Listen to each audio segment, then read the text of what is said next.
Julian, let me start here. What's on the table today in terms of the issues that I just mentioned are not that different than they were last week. UK lockdown, yes, but I think we all saw this either coming there or things like this happening elsewhere. Why has there been this turn in sentiment, or really do you think this is just, there hasn't been, and this is just a 1 or 2 day blip? It's unclear whether this is a true turn in sentiment, but if you think about it, coming to the end of the year, essentially institutional investors very fully positioned, very low cash levels.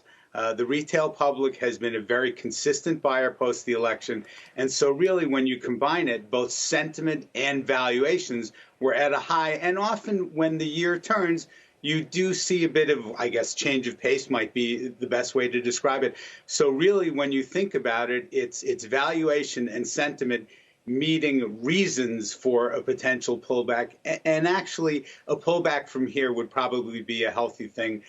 In a lot of ways, it's a wonder that given all these potential catalysts for the downside, that the market has held in as well as it has. Real quick, and then I want to get to Megan. Does that mean that you're holding cash right now? Does that mean you're waiting for this pullback? And if everybody's waiting for a pullback, that means the pullback's never going to happen. For us, it basically means a more balanced point of view. A little bit of cash is absolutely fine in this environment. The way we think about it is if you look at the last 3 years, you've had, massive rallies, and then you've had gut-wrenching sell-offs. And what you have to ask yourself is, am I prepared to be a buyer down 10 to 15% from here, which has happened numerous times? If the answer is no, you do need to raise a little cash. And if the answer is yes, you just need to ride out the volatility. Megan, you waiting for a pullback? Yeah, absolutely. We came into this year holding a little overweight cash position. All of the events that we saw in November and December and the rally that we saw was really pricing in all of that good news.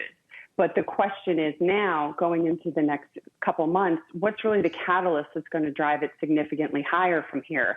And some of the things that we see are actually more risk to the market. Aside from the obvious being the rise in coronavirus cases, the fact that we have the Georgia runoff today, but also if you look at seasonality, in 3 of the past 4 years where we've had the S&P 500 up more than 15% for the year, 3 of those Januaries ended up being negative. The only one that wasn't negative was 2018, and we all know what happened at the end of that January. That was our first 10% correction that we had seen in some time. And then the other thing is that we think economic data is really set up to disappoint in the first quarter. Typically, economists come into the year being much more optimistic. You see increases in their economic forecasts. But if you look at something like the Citigroup Economic Surprise Index, you tend to see that steadily come down in January, February, and March. So the fact of the matter is, Megan, the markets. Give me your upside and your downside from here at this moment. So downside from here, I think in the next 6 weeks or so, I think you could see a 5 to 10% correction. Still would view that as a buying opportunity, but long term, still very optimistic about the global equity market. But doesn't what you just say suggest that actually it's going to be very hard to have a real pullback right now? I mean, I recognize what a pullback means and how it works, but as I was saying to Julian, if everybody's anticipating one and if everybody's planning to buy on it, it's not going to look like much of a pullback at all. If you have the economic situation that becomes much more uncertain, that does tend to lead to people to pull back and hold off until they get a little bit more clarity. And I do think that's the case. But if you get into the second half of next year and 2022, we're setting up for a very strong global economic resurgence. Remember, we'll have much more full distribution of the vaccination by then, and that's coupled with the fiscal policy we've seen and the monetary stimulus that you've seen globally. So that should set up for a good environment in the second half of the year going into 2022. But this economic environment and the rising COVID cases and the regional lockdowns will create hamper some sentiment in the near term.